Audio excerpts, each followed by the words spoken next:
feito, como já era em 2021, por um parente de até quarto grau, porém, quem cede o útero não pode doar os gametas. Então, essa substituição pode ser. E aí, querido estrategista, vamos falar um pouco de coração e o que cai na Higgs de cardiologia. Então, essa é a nossa premonição.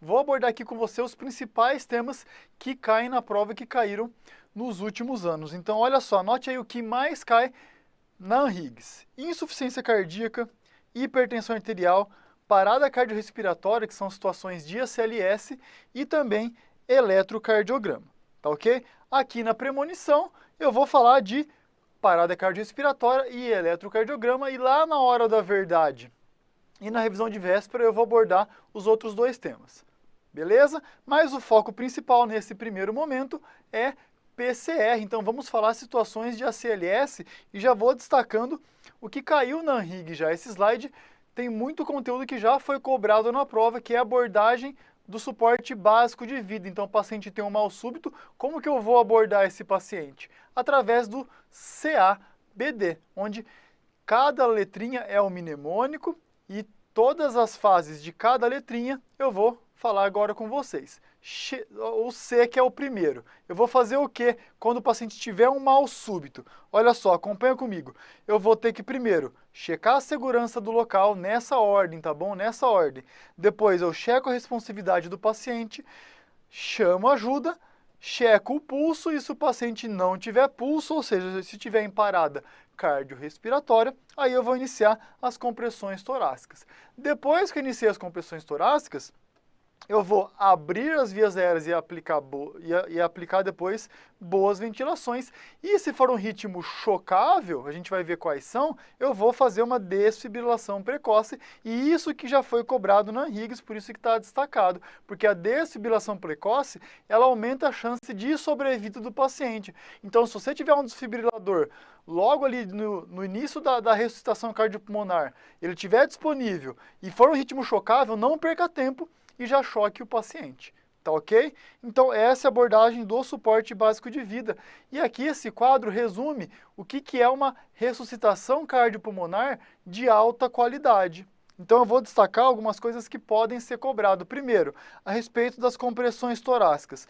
Elas devem ser feitas com força a uma profundidade de pelo menos 5 centímetros, só que não ultrapassar 6 centímetros para não correr o risco de dar lesão torácica, tá ok? A frequência das compressões deve ser entre 100 e 120 por minuto, aguardando o retorno total do tórax. Combinado? Eu tenho que também minimizar as interrupções das compressões 10 segundos ou menos, alternar a pessoa que comprime o tórax a cada 2 minutos para a pessoa não ficar cansada e com isso perder a eficiência da compressão. Em pacientes sem via aérea avançada que ainda não estão entubados, a relação compressão-ventilação é de 30:2 e naqueles pacientes intubados eu tenho que fazer uma ventilação a cada 6 segundos de forma ininterrupta, ou seja, não preciso alternar aí compressão e ventilação naqueles pacientes que estão entubados. Combinado? E quais são os ritmos da parada cardíaca? A gente tem os ritmos chocáveis e os não chocáveis. Os chocáveis são fibrilação ventricular e taque ventricular sem pulso. Os não chocáveis é o ritmo de assistolia e atividade elétrica sem pulso. Vamos ver quais são os ritmos chocáveis. Olha lá, aí está o exemplo de eletrocardiograma para você.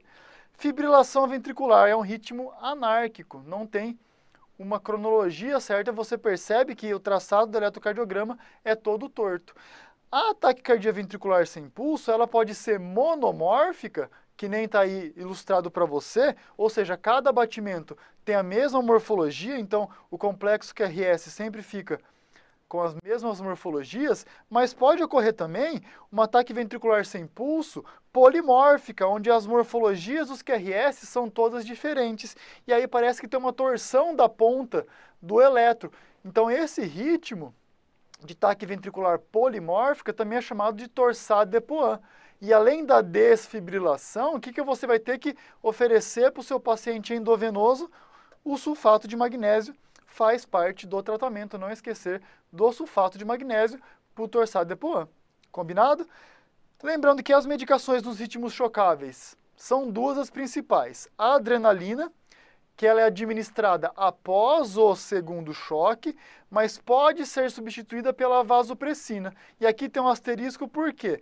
Porque na última atualização do ACLS, em 2021, a vasopressina foi retirada.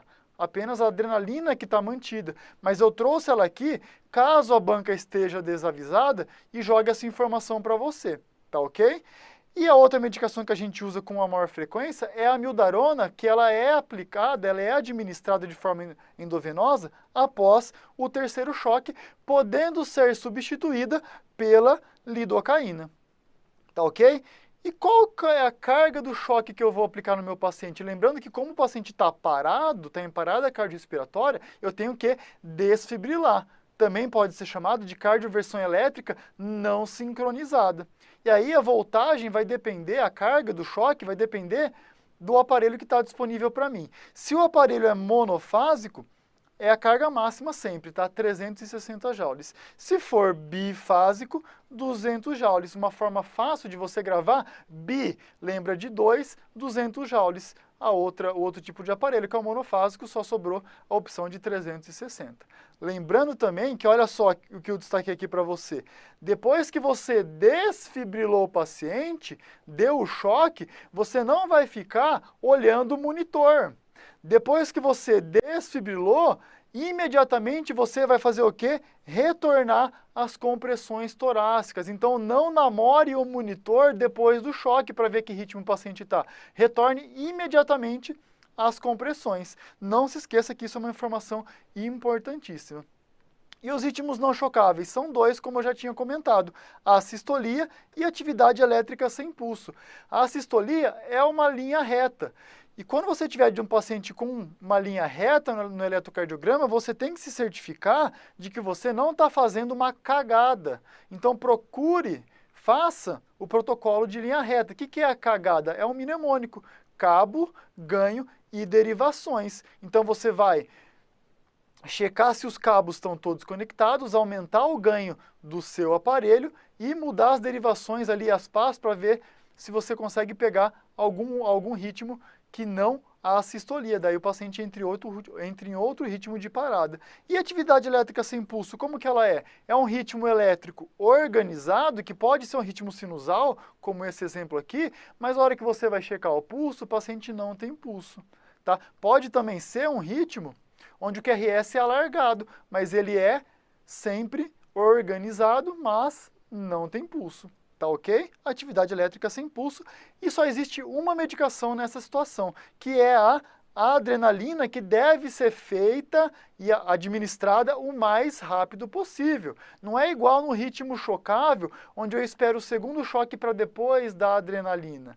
Aqui não tem choque.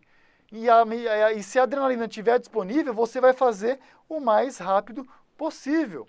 Combinado?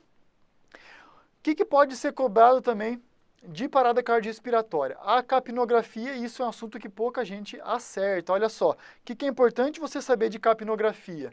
Qual que é a fração expirada de CO2 que eu tenho que monitorar? Então, é o EtCO2. O que quer dizer isso? Olha só, um valor de EtCO2 acima de 10 milímetros de mercúrio significa que as compressões torácicas estão eficazes. Então, mantém o jeito que está. Então, se você tiver capnógrafo disponível e for começar a olhar a curva de capnografia e tiver acima de 10, quer dizer que a compressão torácica está eficaz. Se tiver abaixo de 10, opa, tem alguma coisa errada. Ou a velocidade, ou a profundidade, ou a pessoa cansou e você tem que trocar. Então, guarde o número 10, a capnografia tem que estar as curvas de ondas acima de 10. Tá ok? E os cuidados pós-parada, também é importante você saber sobre o resfriamento, que ele é indicado, a hipotermia controlada, para aqueles pacientes que voltam comatosos, e você vai objetivar uma temperatura entre 32 e 36 graus Celsius por 12 a 24 horas. Então, a modulação terapêutica de temperatura é indicada nessa situação onde os pacientes voltam da parada, tem um retorno da circulação espontânea, mas eles não respondem, eles estão comatosos. Tá ok? Vamos falar agora do segundo tema, eletrocardiograma, onde eu vou mostrar para você umas formas bem rápidas de você bater o olho e acertar o eletro na hora da prova, ou pelo menos a descrição do eletro. Olha só, hipercalemia. Como que é o eletro da hipercalemia? Eu vou ter um aumento da onda T e uma onda P, ela fica menorzinha. A onda T e a onda P nos distúrbios do potássio, elas são sempre ao contrário, uma é contrário da outra. Então, na hipercalemia, eu aumento a onda T e diminuo a onda P, ela fica achatada. Olha só esse eletrocardiograma aqui, como eu tenho onda T, olha só, onda T bem apiculada. Esse aqui é um eletro típico de hipercalemia. E a hipocalemia, como eu disse, olha só, é o contrário. A onda T fica pequenininha, com isso a onda U começa a ficar proeminente e a onda P começa a aumentar. Então perceba que a onda P e a onda T, elas são contrárias umas à outra, tá joia? Em que situações o paciente pode ter algum distúrbio do potássio na hora da prova? Olha só, atenção, são pacientes geralmente renais crônicos ou que fazem hemodiálise. Paciente que usam medicações que provocam hipocalemia, por exemplo, diuréticos, laxantes ou medicações que resultam em hipercalemia, como os inibidores do sistema renina, angiotensina, aldosterona. Pacientes também que apresentam síndrome da lise tumoral, convulsões, rabdomiólise, queimadura, são causas de hipercalemia. Então, sempre pensar em distúrbios do potássio quando essas situações estiverem presentes para você na hora da prova. Tá ok? E bloqueio de ramo é uma coisa bem difícil, o aluno tem dificuldade, mas olha só, eu vou te ensinar a matar o eletro do bloqueio de ramo olhando apenas em uma derivação. E a derivação de escolha é V1, onde o critério obrigatório é que o QRS da derivação V1, ela tem que ter 3 quadradinhos ou mais do que 3 quadradinhos, ou seja, 120 milissegundos ou mais. Aí você olha para V1. Está alargado o QRS, opa, é um bloqueio de ramo. Agora, esse QRS está alargado para onde? Para cima ou está para baixo? Olha só esse exemplo aqui para mim. O QRS está alargado aqui, não está? Onde eu destaquei. E ele está alargado, olha só, para baixo. Para baixo. Então, finge que você está dirigindo e você vai dar seta para baixo. Quando você dá seta para baixo, é sinal que você vai virar para a esquerda. Então, quando o QRS está largado para baixo, você vai virar para a esquerda, você está diante de um bloqueio de ramo esquerdo. Agora, olha só esse exemplo aqui de baixo. Primeiro, esse aqui é um eletro de bloqueio de ramo esquerdo. Olha só, V1 tá com QRS alargado. Ele é predominantemente, olha só, negativo. Então, seta para baixo é negativo, estou virando para a esquerda, bloqueio de ramo esquerdo. E o bloqueio de ramo direito, como que é? É o contrário.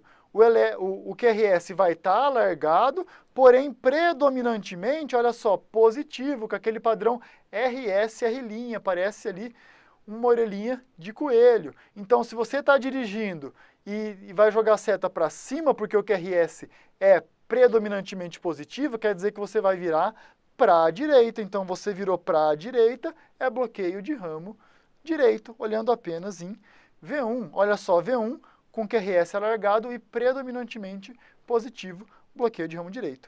E que em situações de prova eu vou pensar nos bloqueios. Olha só, acompanha comigo. Quando pensar em bloqueios, pacientes com insuficiência cardíaca pode ter bloqueio de ramo esquerdo, hipertensão arterial pode ter bloqueio de ramo esquerdo, doença de Chagas, importante, tem um eletrocardiograma típico onde o paciente tem bloqueio de ramo direito, associado a bloqueio divisional antero-superior esquerdo.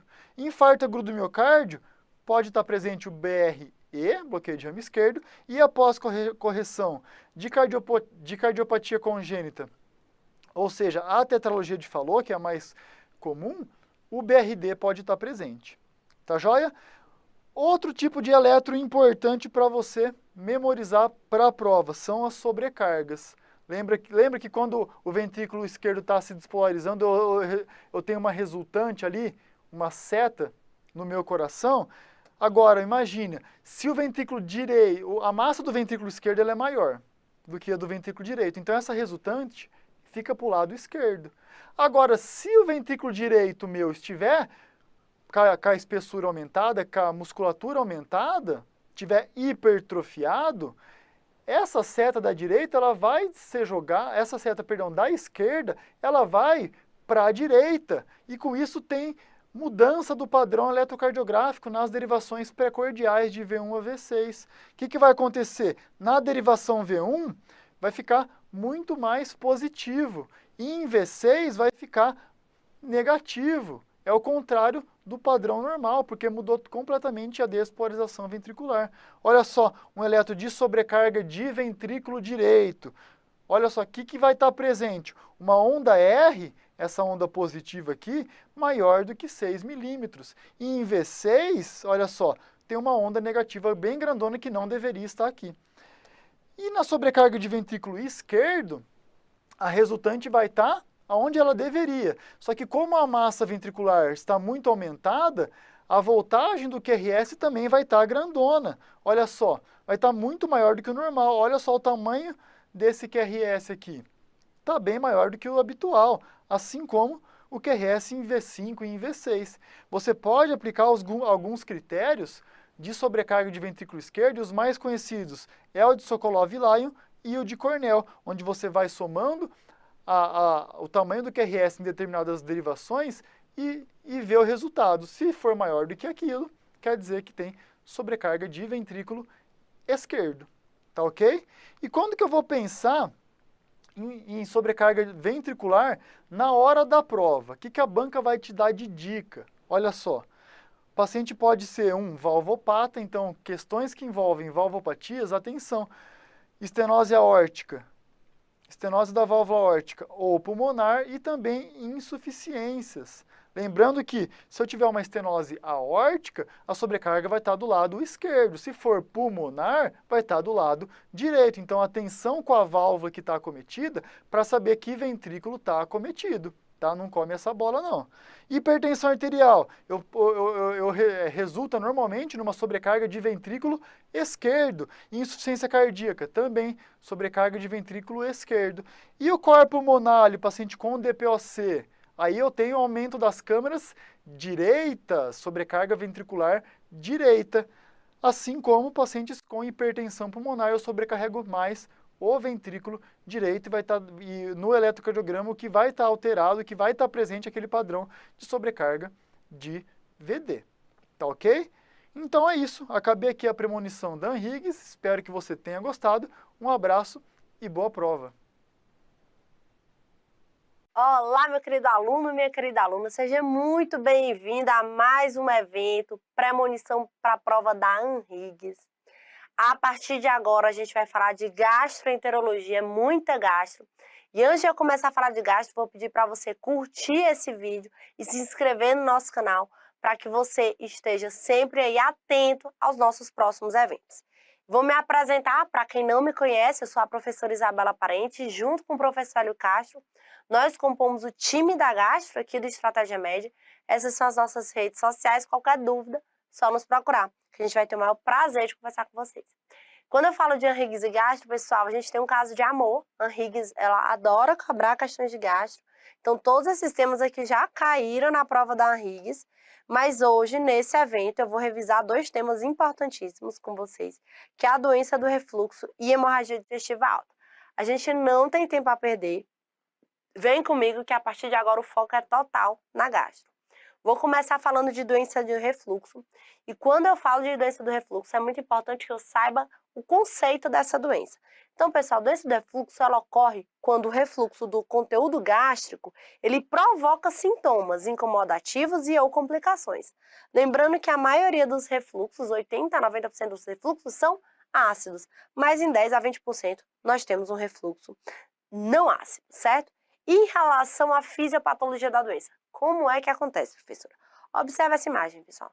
Nos pacientes normais, a gente tem o esôfago, o esfíncter esofagiano inferior, que ele, em condições normais, né, fora da deglutição, ele fica ali fechado, e ele impede o refluxo do conteúdo gástrico em relação ao esôfago.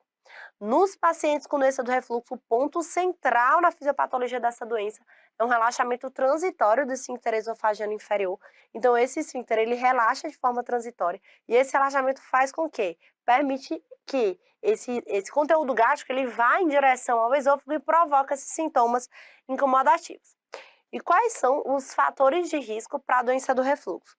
A gente tem gravidez e obesidade, pelo aumento da pressão intraabdominal, também hiperglicemia, tabagismo, alguns medicamentos, como por exemplo diazepam, bloqueador de canal de cálcio, AS, a hérnia de hiato do tipo 1 ou por deslizamento, também é um fator de risco para refluxo, a gente precisa estar sempre lembrando. Bom, outro ponto importante diz respeito aos sintomas. Pessoal, os sintomas da doença do refluxo, eles são divididos em típicos e atípicos. Os sintomas típicos, eu deixei bem grifado aí em vermelho, caixa alta, grandão aí para vocês, é pirose e regurgitação. Se eu tô na prova e vejo um paciente com pirose e regurgitação, eu já tenho que botar aqui, refluxo, refluxo, refluxo. Mas existem os sintomas atípicos, que, se presentes, a gente tem que lembrar da possibilidade de ser refluxo. Esses sintomas atípicos, eles se dividem em sintomas esofágicos, que são disfagia e odinofagia, e sintomas extraesofágicos, se lembram muito aí, sintomas de vias aéreas, laringite, faringite, pigarro, tosse, asma, pneumonia, fibrose pulmonar, distúrbio do sono, tudo isso. Bom, em relação ao diagnóstico e a condução desses pacientes, como é que eu vou fazer? Bom, se eu tenho um paciente que ele tem pirose ou regurgitação 2 ou mais vezes por semana, por 4 a 8 semanas, e ele é um adulto jovem, tem menos de 40 anos, e não tem sinais de alarme, ou seja, não tem disfagia, não tem emagrecimento, não tem anemia, não tem sangramento, eu estou autorizada a tentar um tratamento empírico com mudança de estilo de vida e inibidor de bomba de prótons, omeprazol, pantoprazol, por 6 a 8 semanas. Se o meu paciente não melhorar, eu posso insistir, dobrar a dose do meu inibidor de bomba de prótons e insistir na MEV. E apenas se ele não melhorar, eu vou encaminhar esse paciente para endoscopia digestiva alta para avaliar a presença de complicações e diagnósticos diferenciais. Mas, pessoal, se o meu paciente ele tem mais de 40 anos, tem sinais de alarme, ou ele veio do outro braço, ele tentou o tratamento clínico e não melhorou, esse paciente ele já tem que ir para endoscopia e associar exames complementares aí para estar dando o diagnóstico do refluxo. E quando eu falo de exames no contexto da doença do refluxo, eu preciso lembrar principalmente desses 3, que são muito cobrados na prova. Pessoal, a endoscopia digestiva alta é um exame interessantíssimo nesse contexto, mas é importante lembrar que ela não documenta o refluxo. Ela é útil para avaliar as complicações e a gente vai falar sobre elas adiante. Em relação à pH-metria de 24 horas, é um exame excelente que documenta o refluxo e correlaciona com clínica. É um exame de alta acurácia, mas ele tem um problema. Ele só detecta refluxo ácido. Por isso que o padrão ouro é a impedância pH-metria, porque ela detecta tanto refluxo ácido quanto refluxo não ácido, que corresponde a 10 a 20%, mas ela tem um grande problema, que é restrita a poucos centros. Por isso que em algumas questões eles até falam que pH-metria de 24 horas é o exame padrão ouro, porque ela é bem restrita, certo? Em relação às complicações, quando eu falo de complicação da doença do refluxo, eu tenho que lembrar dos 3 S: esofagite, estenose e esôfago de Barrett. Esofagite, pessoal, é uma inflamação da mucosa do esôfago, comumente com erosões, é a complicação mais frequente, é diagnosticada pela endoscopia digestiva alta. Quando a esofagite ela é muito severa, na cicatrização, ela pode evoluir com uma estenose, um estreitamento do lúmen do esôfago, que pode ser necessário tratamento com dilatação endoscópica e supressão ácida. E a gente tem que sempre lembrar, pessoal, do esôfago de Barrett.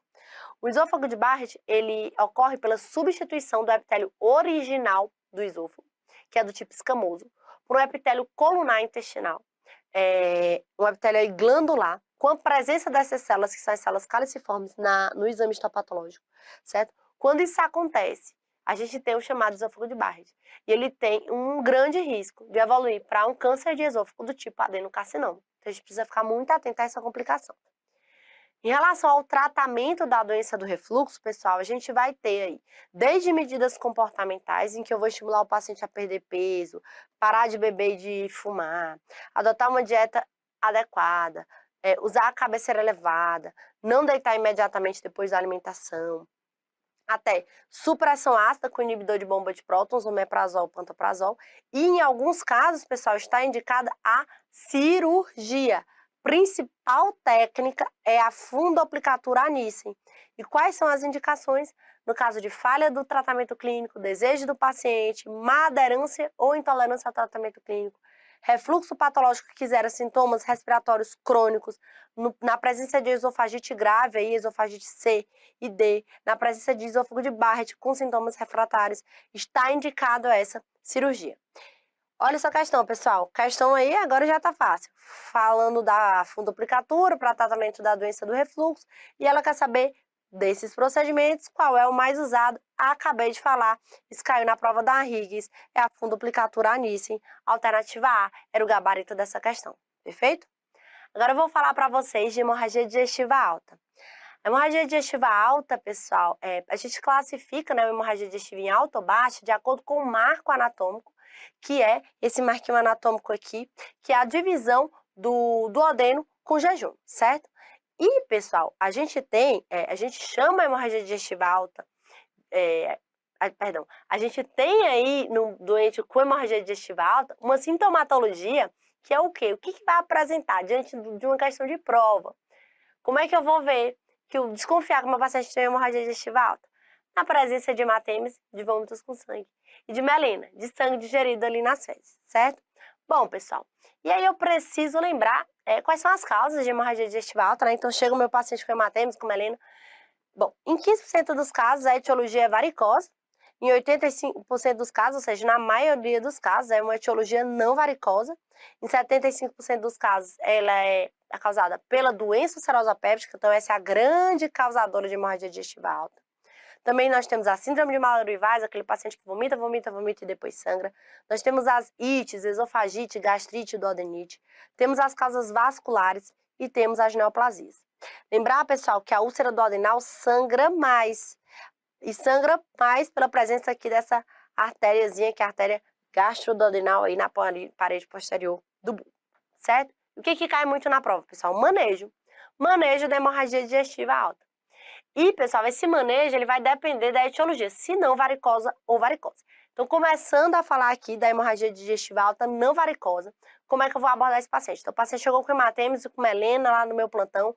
Em primeiro lugar, pessoal, preciso entender que esse paciente ele tem risco de vida.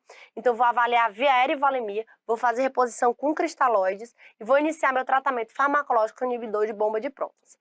Em seguida, eu vou avaliar a necessidade de hemotransfusão, a depender do risco cardiovascular do paciente. Se for um alto risco, eu vou transfundir um HB abaixo de 9. Se for baixo risco, eu transfundo um HB abaixo de 8. A endoscopia digestiva ela deve ser feita em até 24 horas e se o paciente não tiver melhora, sempre lembrar que existem terapias de resgate, como arteriografia ou cirurgia. Pessoal, a endoscopia digestiva alta no contexto da hemorragia digestiva é um exame importantíssimo, certo? E ela deve ser feita aí em até 24 horas na HDA não varicosa, certo? Na HDA varicosa, pessoal, ela tem que ser feita em até 12 horas e ela identifica até 90% das lesões sangrantes. Existe uma classificação que é muito cobrada nas provas, que é a classificação de Forrest, que é uma classificação endoscópica para úlcera péptica que sangra, e eu vou trazer essa classificação aqui para vocês. Então, Forrest A, pessoal, no Forrest A eu tenho um sangramento, ela é classificada em Forrest 1, 2 e 3, né? O Forrest 1 eu tenho um sangramento ativo, no 1A eu tenho o sangramento ativo em jato, no 1B eu tenho um sangramento ativo em lençol ou babação. Forrest 2, 2A tem um vaso visível, 2B eu tenho um coágulo aderido, 2C eu tenho um fundo de hematina.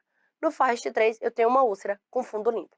Pessoal, aqueles pacientes com Forrest 1A, 1B, 2A e 2B, eles têm um risco superior a 20% de ressangramento.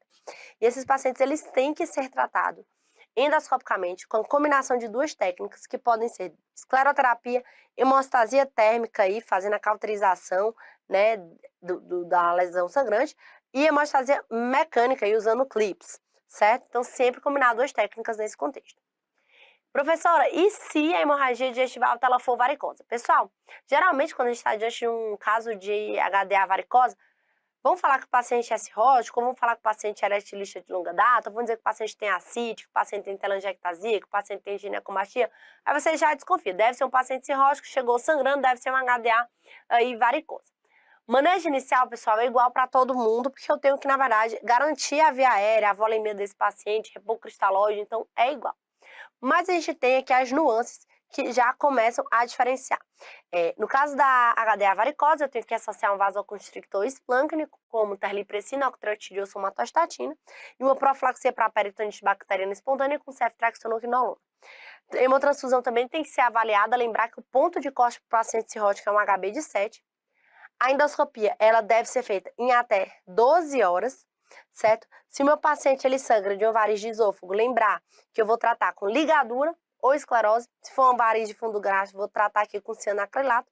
E em alguns casos eu vou necessitar de uma terapia de resgate, como o balão de Sengenstein Blackmore, TIPS ou cirurgia, certo? Então é assim que eu conduzo o paciente com HDA varicosa. Pessoal, olha essa questão. Homem de 30 anos com hemorragia digestiva alta e instabilidade hemodinâmica. Qual é a primeira conduta? Primeira conduta, pessoal. O que a gente vai fazer? A gente vai fazer a estabilização hemodinâmica desse doente. Ele está instável hemodinamicamente. E é com transfusão, pessoal? Não. Vocês viram que a transfusão vem depois, até porque demora, não é rápido assim. Então é com soro, com cristalóide. Soro ou ringer lactato, alternativa C. Assinalando isso aí e gabaritando a questão. Perfeito? Bom, pessoal, era isso que eu queria trazer para vocês em relação à prova do Henriques. Meu muito obrigada. Desejo a vocês uma excelente prova e até os próximos eventos. Olá, querido estrategista, essa é a premonição Henriques Pediatria. Eu e a professora Andréia, a gente chegou aí a um consenso de que esses dois temas são muito relevantes aí para a prova da Henriques. Exantemáticas, número 1, de longe o tema que mais cai na Henriques. Imunizações, um tema também importantíssimo, que pode estar presente aí na pediatria, na preventiva, na obstetrícia, ginecologia, clínica médica, cirurgia. Então, é um tema que pode estar distribuído aí para qualquer lugar da sua prova. Então, são dois temas bem importantes e eu vou trazer aqui o que é de importante para essa prova, tá? Claro, é um mundo aí que a gente tem dos dois temas, mas nós vamos focar aqui no que é importante, tá? Eu vou trazer aqui para vocês o que já caiu, o que tem possibilidade de cair, pegadinha, o que o examinador gosta de cobrar. Vamos começar então com exantemáticas, e eu vou começar com o sarampo. Sarampo, tema quentíssimo para ser cobrado em prova, é um tema que a examinadora adora. Vamos lá. O que é o sarampo? É uma doença viral, altamente contagiosa, faz grandes surtos aí, potencialmente grave, pode levar a óbito, mas ela é imunoprevenível, tem vacina e causa uma vasculite generalizada. Acomete qualquer idade, tem ampla distribuição mundial. Essa é a primeira dica que eu dou para vocês. Quando fala de doença exantemática, você precisa prestar atenção na idade do paciente.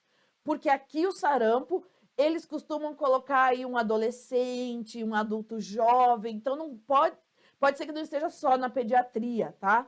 Então o sarampo ali, diferente de outras que eu vou falar para vocês, não é uma doença que se resume só a crianças pequenas. Então preste atenção nesse detalhe. Que mais? Em 2019, perdemos o certificado de eliminação da doença. O Brasil era um território que não tinha mais sarampo, baixou cobertura vacinal. Outros países que ainda tinham sarampo começaram a trazer ele de volta para o Brasil. Cobertura vacinal baixa e pacientes infectados. O que resulta? Ressurgência aí de doenças que antes eram eliminadas. E foi isso que aconteceu com o sarampo. 2019, perdemos nosso certificado de eliminação da doença e voltamos a ter casos. Agente etiológico, RNA vírus, pertencente ao gênero Morbillivirus, família Paramyxoviridae. Modo de transmissão, secreção nasofaríngea e aerosóis. Como é que funciona o sarampo? Como é que ele vai cair na sua prova? Começa com pródromos. Os pródromos duram mais ou menos 3 ou 4 dias. Principais pródromos que você vai ver: febre alta, coriza, conjuntivite não purulenta, tem lacrimejamento e fotofobia, uma prostração intensa, cai expressivamente o estado geral do paciente, tem uma tosse seca e constante, e temos aí as manchas de Koplik, que são esses pontinhos aqui na altura do terceiro molar, tá? Isso daqui é patognomônico da doença. Então, as manchas de Koplik nem sempre eles colocam, porque daí fica muito fácil. Mas eles vão colocar um paciente prostrado, com febre alta, conjuntivite, coriza e tosse. Isso é o clássico de prova. E aí vem o exantema. Como que é o exantema do sarampo? Ele é maculopapular generalizado, começa retroauricular, progride céfalo-caudal, pode confluir e quando ele desaparece deixa manchas acastanhadas. Dá uma olhada aqui, olha essa figura, olha a queda do estado geral do meu paciente. É um paciente prostrado, é um paciente que não vai estar destruindo aí o seu consultório. Sarampo complica? Complica. Quais são as principais complicações dele? A principal causa de óbito é a pneumonia. Geralmente causada pelo próprio vírus, mas pode ter também uma infecção bacteriana oportunista. Qual que é a principal complicação bacteriana? A otite média aguda. Então, presta atenção. A principal complicação é pneumonia, principalmente causada pelo próprio vírus. Mas a principal complicação bacteriana é a otite média aguda, não é a pneumonia bacteriana. E aí a gente tem a famosa panencefalite esclerosante subaguda, que é uma doença que pode surgir aí anos depois do sarampo, é uma doença aí rara, mas muito grave, que pode levar a sequelas e até óbito. E aí, olha essa questão da Higgs, olha a pegadinha que tem aqui. Ele fala, ó, a mais frequente complicação do sarampo em paciente pediátrico com imunossupressão e tratamento de neoplasia. Então, ele está querendo aí te dizer, nossa, mas é um paciente imunossuprimido, alguma coisa muito grave vai acontecer com ele. Olha a pegadinha. Não. Qual que é a principal complicação do sarampo? Pneumonia. No imunossuprimido, continua sendo pneumonia. Então, aqui, a principal complicação é a pneumonia. Não é encefalite, não é panencefalite e também não é diarreia. Diarreia não é complicação de sarampo, tá? A panencefalite, mesmo no imunossuprimido, é raro. A principal complicação é a pneumonia. Vamos para frente. Não tem tratamento específico para o sarampo. É indicado fazer vitamina A para prevenir cegueira. Como eu disse, faz vasculite. Pode fazer vasculite aí de vasos da retina e causar cegueira, tá? E lembrando aqui, bem importante, é uma doença de notificação obrigatória, mesmo na suspeita. Não precisa confirmar para notificar. Tem profilaxia? Tem. Primeira coisa, tem vacina. 12 meses, tríplice viral, sarampo, cachumba e rubéola. 15 meses, tetraviral, sarampo, cachumba, rubéola, varicela. Esse é o esquema aí das crianças. Não fez a vacina quando criança, até 29 anos, faz 2 doses da tríplice viral. Dos 30 aos 59, está completo com 1 dose da tríplice viral. Lembrando que profissionais da saúde, independente da idade, precisam ter 2 doses, tá?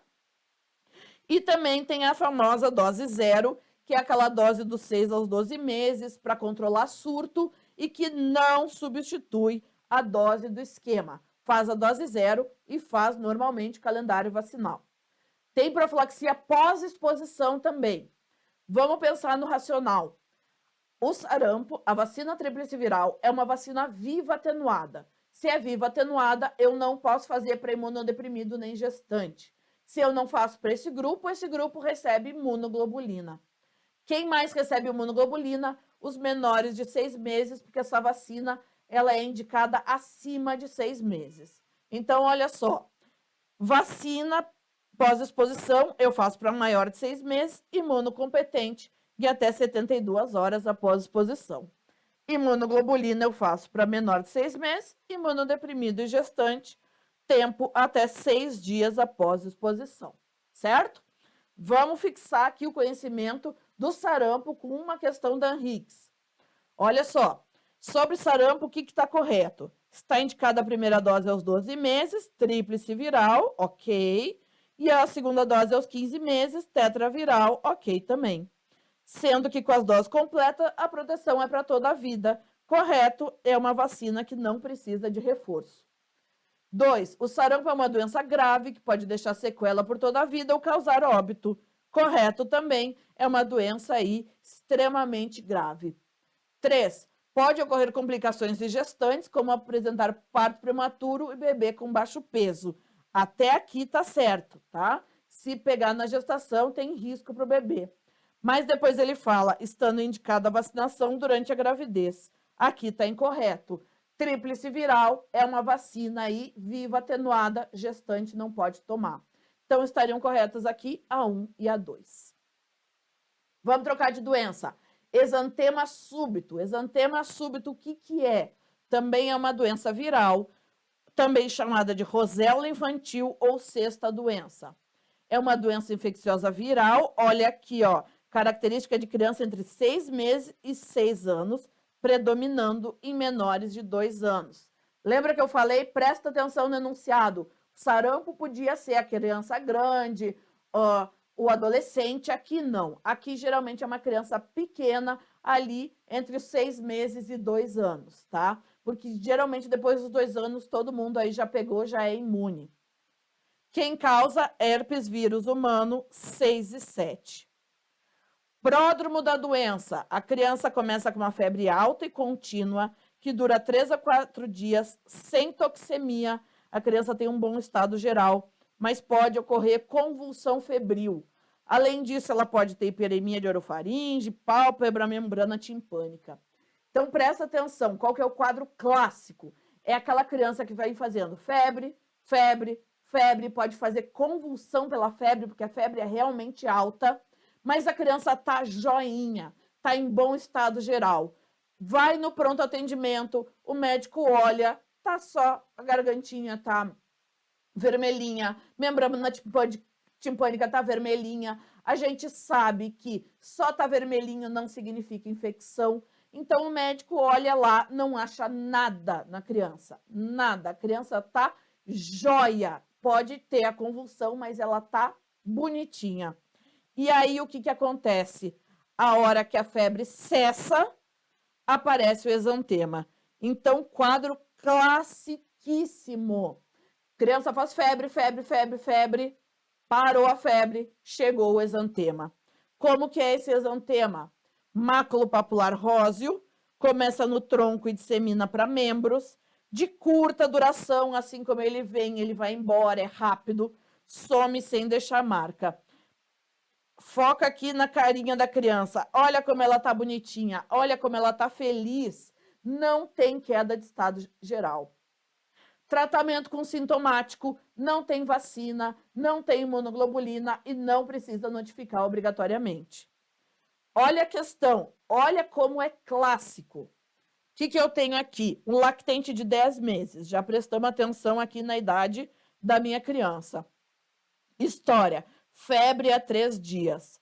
A mãe refere o surgimento de manchas no corpo que ela atribuiu ao quê? A provável alergia ao antimicrobiano. Por que que ela pensou isso? Porque a febre desapareceu na primeira administração do medicamento. Se eu tenho uma amidalite bacteriana, ela iria desaparecer febre na primeira dose? Não. O que que aconteceu aqui? Por que que a febre desapareceu? Tem alguma coisa a ver com o antimicrobiano? Não. Ela tem um exantema súbito. Parou a febre, começou o exantema. Então, essa criança não precisa de antibiótico, ela tem uma doença viral. Então, aqui, quando ele pede, ó, qual a hipótese diagnóstica mais provável e a conduta pertinente ao caso? É reação ao antimicrobiano? Não. É um exantema súbito ou exantema viral, né? Pode ser chamado de roséola. Precisa manter o antimicrobiano? Não. Suspende o antimicrobiano, mantém a observação, revisa se retornar febre ou alterar quadro clínico. Perfeito. Doença aí viral benigna autolimitada. Mais uma aqui. Em relação ao quadro clínico do exantema súbito, qual que é a correta? Acomete principalmente lactente abaixo de 6 meses? Não. Entre 6 meses a 6 anos, principalmente antes dos 2 anos. Menor de 6 meses, dificilmente faz exantema súbito. Inicia com febre alta e contínua? Perfeito. Esse é o nosso pródromo. Febre alta, contínua, que pode fazer crise convulsiva febril. Parou, veio o exantema. O que mais? A febre cede em até 3 dias após o surgimento do exantema? Não. Parou a febre, veio o exantema. O exantema inicia-se em membro superior, depois vai ao tórax.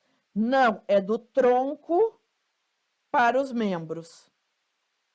O exantema tende a durar em média 7 dias e faz descamação Não, o exantema é rápido. Assim como ele veio rápido, ele vai embora rápido. Pode durar, inclusive, horas. A hora que chega no pronto atendimento já nem tem mais exantema. Legal?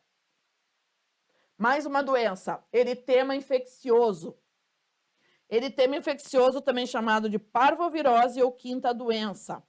Qual é o agente? Parvovírus B19.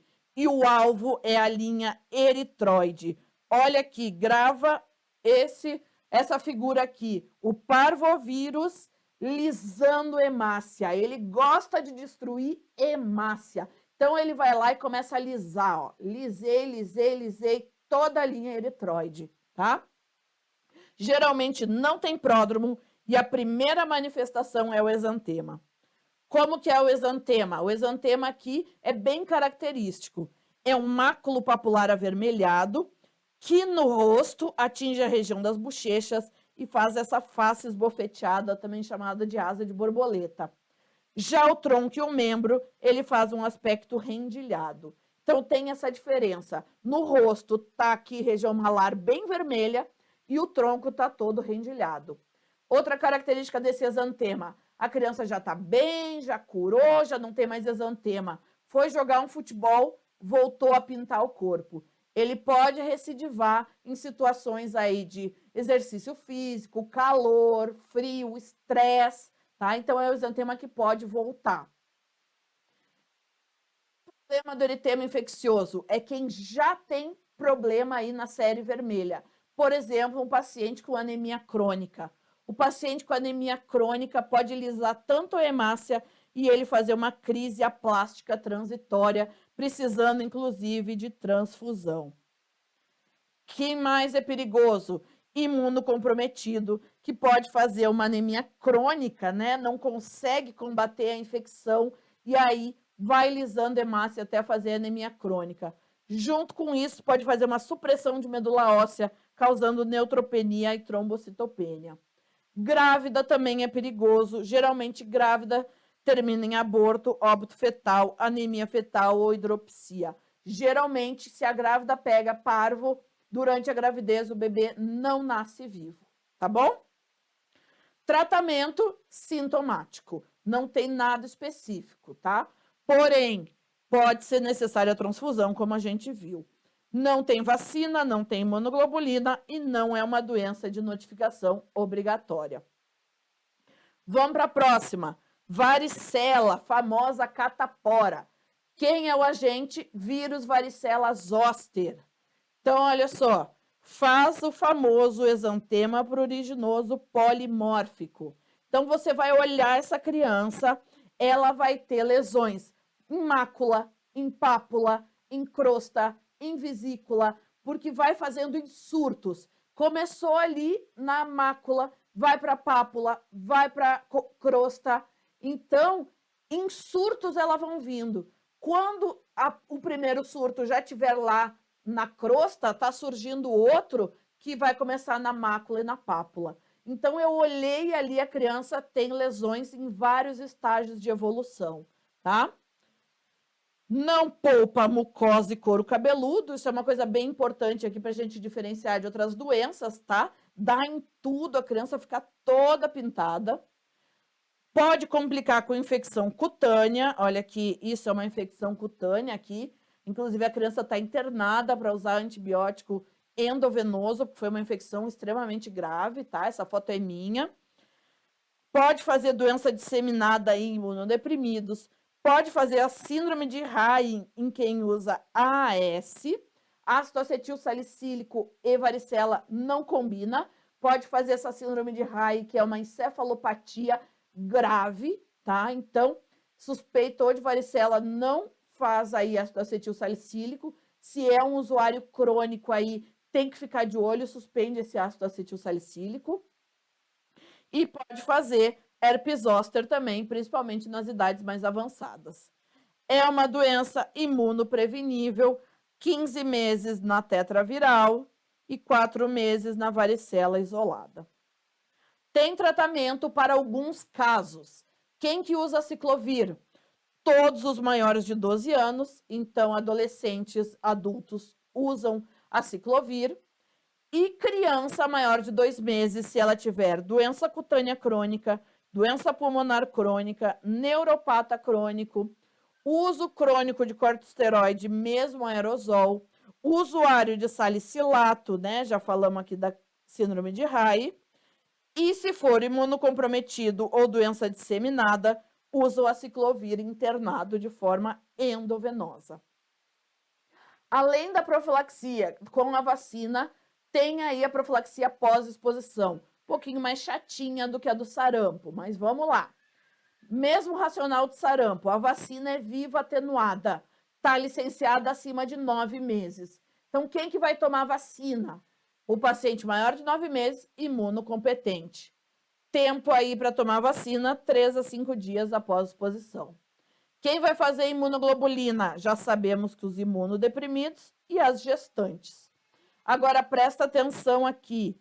Isso é pegadinha clássica de prova. Menor de 1 ano em contato hospitalar com o vírus, usa a imunoglobulina. Então, por mais que o meu paciente tenha ali entre 9 meses e 12 meses, mas ele é imunocompetente, mas o contato é hospitalar, ele tem indicação de imunoglobulina. Pegadinha de prova, hein? Fique atento. Depois, RNs de mães que desenvolveram a doença 5 dias antes ou 2 dias após o parto, fazem imunoglobulina. E os prematuros, aqui o racional é que os anticorpos maternos passam para esse bebê no 3º trimestre. Se é um bebê que chegou ao 3º trimestre e a mãe nunca teve varicela, vai fazer imunoglobulina. Agora, se é um bebê que nem chegou no 3º trimestre, faz imunoglobulina independente da história materna. Vamos fazer questão da Higgs aqui para fixar o conhecimento. Paciente de 7 anos começou com lesão eritematosa e papular em abdômen e dorso, febre, coriza e alina.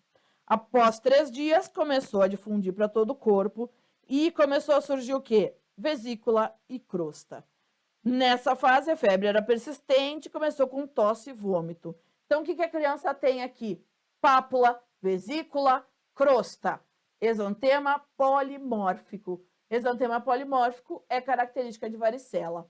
Ele quer saber aqui qual medicamento é contraindicado. O que não pode usar com a varicela? Ácido acetil salicílico, pela síndrome de Reye. Letra D era a resposta da questão. Legal? Vamos para mais uma doença aqui. Doença mão, pé, boca. Bem simples, mas que o Henrique já fez pegadinha aqui nessa doença. Bora lá. É causada pelo vírus Coxsackie. O pródromo tem uma febre baixa e uma irritabilidade. Daí surgem as úlceras orais, a boquinha fica cheia de úlcera. E aí, depois, mãos e pés começam a ter pápulo-vesículas. Exatamente como o nome diz. É uma doença que pega mão, pé e boca. Tratamento é sintomático, tem indicação de internar essa criança se ela estiver desidratada, não estiver conseguindo ingerir nada de líquido, tá? A gente sabe que comida vai ser difícil mesmo, porque essas úlceras são extremamente dolorosas, mas se não tiver nem líquido, começou a desidratar, aí sim tem que internar essa criança, tá? Vamos lá, dá uma olhada aqui nessa questão da Higgs. Paciente de 6 anos, febre baixa, mal-estar e dor de garganta. O que ela tem? Lesão ulcerada, dolorida na cavidade oral, sobretudo em língua e palato. Então, até aqui, ela tem lesão em cavidade oral, dolorida. Isso não é amidalite, né? Não é aí uma amidalite bacteriana. Pode ser uma herpangina, tá? Mas olha aqui, o que ela continua falando. Também refere aparecimento de lesões nas laterais dos dedos e na superfície dorsal de mãos e pés. Considerando que a principal suspeita seja a síndrome mão-pé-boca. Exatamente, pegou a boca, pegou os dedos das mãos e dos pés. Qual é o germe causador? Coxsackie vírus. Tranquilo? Agora essa tem pegadinha, presta atenção aqui. Paciente com 10 meses, febre alta, acompanhada de náusea e recusa alimentar. Sinais vitais estão normais, está saturando bem, ela tem conjuntiva levemente permeada, coriza e alina e úlceras e erosões em mucosa oral. Então, tá pegando a boca, tá? Só que olha o que ele fala. Tórax, abdômen e mãos têm algumas lesões papulares e eritematosas. E aí você fala, isso não é mão, pé, boca, não. Porque tá pegando aqui as mãos, mas não tem lesão no pé, tem lesão em tórax, tem lesão em abdômen. Isso não é mão, pé, boca. É mão, pé, boca. Porque apesar do quadro comum, o quadro típico ser úlceras e lesões em mãos e pés, podemos ter lesões só em mãos ou só em pés, podemos ter lesão aí em tórax e abdômen. Não é comum, inclusive cair em prova isso, mas aqui o examinador foi extremamente maldoso. Ele colocou esse quadro atípico. Isso é mão, pé, boca. Presta bem atenção. Lesão em boca com lesão em mãos e pés ou mãos ou pés é doença mão, pé, boca, tá? Então, aqui, ele quer saber qual que é a conduta, não precisa solicitar exame, vamos prescrever antitérmico e orientar os familiares. Letra B, correta. Não faz antibiótico e não precisa fazer infusão de solução fisiológica aqui, porque não está dizendo que a criança está desidratada. Bora mais uma. Mononucleose.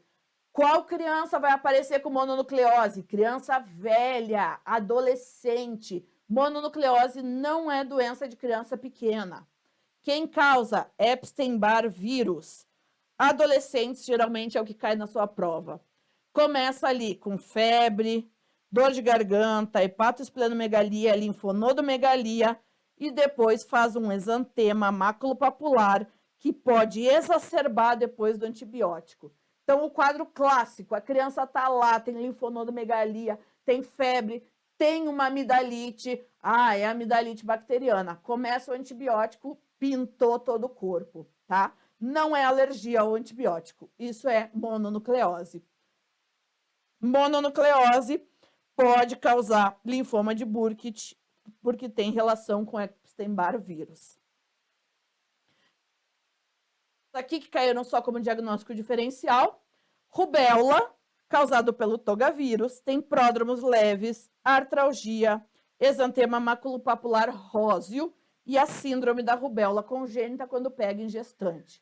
Rubéola e a síndrome da rubéola congênita estão eliminados do Brasil, não temos há alguns anos aí mais casos, e é uma doença aí que, se aparecer na sua prova, é uma doença bobinha, tá? É uma criança aí que vai ter um exantema bobinho, vai ter uma febre bobinha, um pouquinho de dor articular, é uma doença extremamente benigna e autolimitada, a não ser que pegue em gestante, que aí pode fazer a síndrome da rubéola congênita, catarata, surdez e cardiopatia.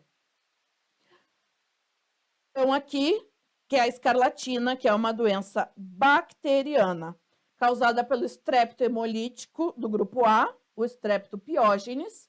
O exantema no corpo é em lixa, é um exantema micropapular. Quem já viu não erra mais, porque a hora que você passa a mão parece realmente que é uma lixa, tá? Temos a língua em framboesa, o sinal de Pastia e Filatov. Pastia é essa hiperemia em área de dobras, principalmente aqui atrás do joelho, na dobra do cotovelo. E o de Filatov é esse branco aqui perioral. Então, tem um eritema malar, perioral tem aí uma branquidão, né? Como é bacteriano, o tratamento é a antibiótico-terapia. Vamos encerrar a exantemática fazendo aqui a relação, uma questãozinha da Higgs, tá? Que caiu aí, que relacionava qual doença com qual agente, tá? Então, aqui, a Higgs trouxe sarampo, rubéola, escarlatina, eritema infeccioso e exantema súbito. Qual que é o agente etiológico do sarampo? Paramyxovírus. Aqui eles botaram mixovírus, tudo bem, é um outro jeito de chamar. Depois, rubéola, qual que é o agente? Togavírus. 2. Escarlatina, a única bacteriana, estrepto beta hemolítico do grupo A. Qual que é o agente do eritema infeccioso?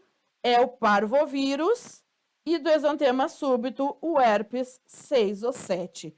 Então, aqui a resposta seria 2, 3, 5, 1, 4.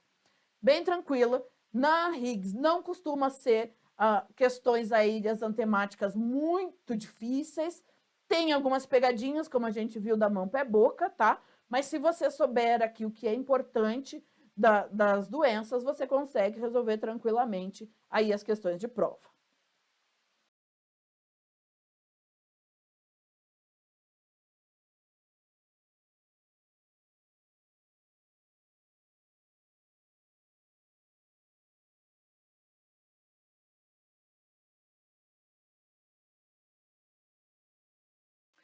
Toma uma aguinha aí, se ajeita na cadeira e vamos começar as imunizações, tá?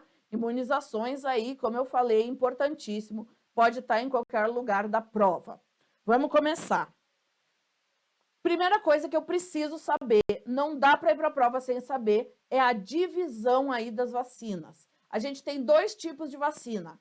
A viva atenuada, que é aquela vacina que tem o patógeno está vivo ali dentro, mas ele está bobinho. Ele perdeu a capacidade de fazer doença em imunocompetente. Perigo para imunodeprimido, porque imunodeprimido não consegue combater nenhum patógeno bobinho, e aí pode fazer doença. Depois eu tenho as vacinas inativadas. Quais são as inativadas? São aquelas que não contêm o patógeno vivo. Porém, pode ter o patógeno morto, pode ter um pedacinho da cápsula do patógeno, pode ter o DNA do patógeno, a proteína de membrana, tá? Mas ele não tem o patógeno inteiro ali vivo. Legal? E aí eu divido em bacterianas e virais e chego aqui nessa tabelinha. Vamos fazer um truquezinho aqui para não precisar decorar. Quando eu falo de vacina bacteriana, imediatamente eu preciso pensar em inativada. Porque a grande maioria das bacterianas são inativadas. Então, tem uma vacina bacteriana, já liga a sua chavinha aí, ela deve ser inativada. A não ser que ela seja a BCG. A BCG aqui é a única bacteriana que é viva atenuada. Legal? Então, lembre-se aí dessa exceção. Quando a gente fala de viral, é ao contrário. Olha só, quando eu falo de viral, a grande maioria das virais são vivas atenuadas, V com V. Então, botou ali uma viral, eu já tenho que pensar, deve ser viva atenuada. A não ser que ela seja a exceção. Quais são as exceções? São as famoso apito aqui, quem já assistiu a aula minha já conhece. Deixa eu apagar aqui para não ficar na frente, tá? O que são as PRI? São as vacinas que são virais inativadas. Então, eu tenho aqui, ó, a polioinjetável e a raiva, tá? Não confunda. As vacinas que são orais, polioral e rotavírus são vivas. Gotinha é viva, tá? A polioinjetável e a raiva são inativadas. E de influenza, e os meus Hs aqui são as hepatites, tanto a A quanto a B, e a HPV, tá bom? O que eu tenho aqui de asterisco para vocês? A herpes zoster, eu tenho os dois tipos, tá? Tanto viva quanto inativada, e as vacinas licenciadas do Covid também são vacinas virais inativadas. Até então, não temos nenhuma vacina do Covid viva atenuada. E aí, olha só como é que você vai usar isso numa questão da Henriques. Dá uma olhada. Qual das seguintes vacinas é contraindicada para pessoas com imunodeficiência? Imunodeficiência não pode usar vacina viva, só pode usar inativada. Quando eu falo em inativada, eu vou pensar em quem? Nas bacterianas menos a BCG. Então, aqui, ó, difteria é bacteriana, tá? Então, já sei que a difteria não pode ser. Tétano também é bacteriana, já sei que o tétano não pode ser, tá? Vou deixar a febre tifoide de lado. Vamos ver hepatite B e sarampo. Hepatite B e sarampo são virais, certo? Virais, eu preciso pensar em viva atenuada, a não ser que seja Sarampo é PRI? Não, não é PRI, não tem S nem T de tríplice viral ali. Então, sarampo é viva atenuada. Hepatite é PRI? É PRI. Então, a hepatite aqui, ó, é inativada. Então, a hepatite, opa, botei no sarampo, tá? Mas é hepatite. A hepatite também pode ser dada. Ou seja, a do sarampo não pode ser dada. Olha a sacanagem aqui, botar a vacina da febre tifoide. Vacina da febre tifoide não é uma vacina de rotina do PNI. Ela é indicada para viajantes aí ou para alguns profissionais que lidam com água contaminada e dejeto. Então, é uma vacina extremamente específica, tá? É uma vacina inativada e é uma vacina que vai ser dada ali em lugares que dão vacina para viajante. Então, não é uma vacina que a gente vê no dia a dia. Aliás, em prova, foi a única vez que eu vi cair vacina da febre tifoide, tá? Mas aqui, você sabendo o básico ali, que é quem é o imunodeprimido não toma vacina viva, você conseguia responder essa questão. Legal?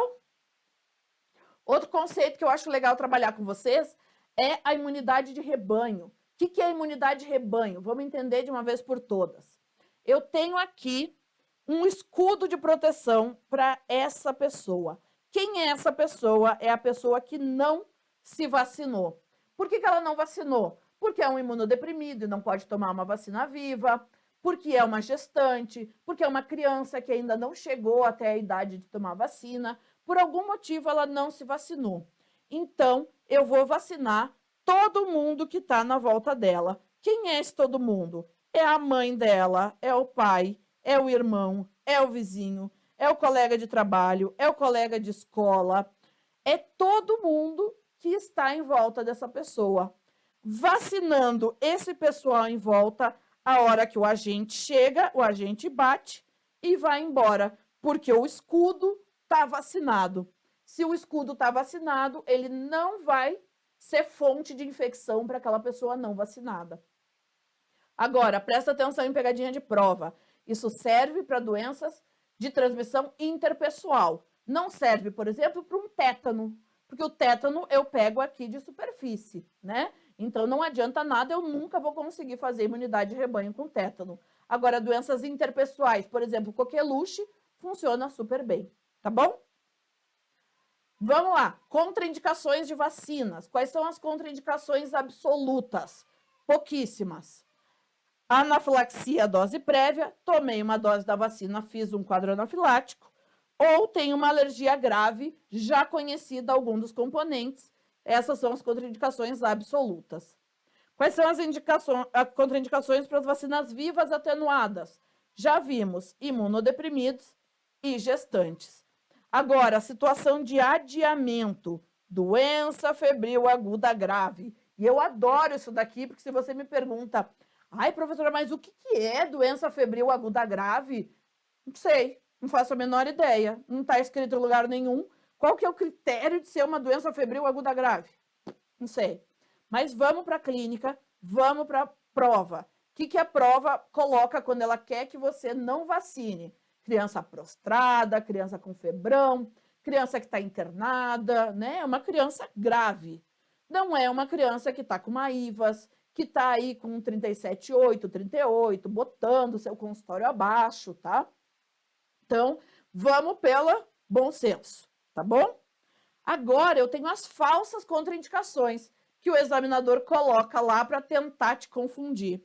Primeira e clássica delas é o uso do corticosteroide. Quando que o corticosteroide vai contraindicar a vacina?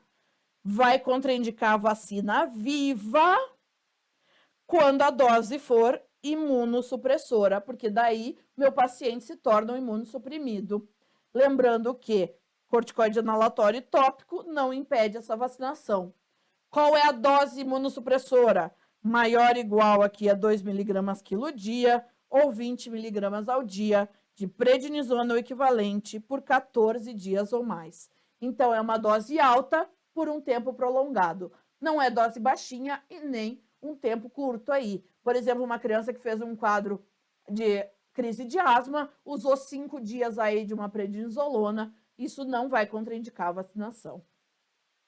Outras falsas contraindicações. Doenças agudas afebris, como a gente viu, é febril aguda grave. Uso de antibiótico puro e simples, não vai contraindicar. Histórias familiares, não é porque o familiar teve que a criança vai ter também. Dermatites, eu só não vou vacinar, logicamente, em cima da lesão. Choro e febre persistente depois da vacinação prévia, isso vai ser bem importante quando a gente falar ali da penta. Desnutrição, aliás, desnutrido é um paciente de risco, precisa ser vacinado. E os filhos de mães HIV positivo. Quando o bebê nasce exposto ao HIV, ele não é considerado imunossuprimido. Ele, quanto não provar uma imunossupressão laboratorial ou clínica, vai vacinando com tudo que tem para vacinar. Olha só, questão da Anhiggs. Qual da situação abaixo constitui contraindicação à vacina de bactéria ou vírus atenuado, tá? Os vivos.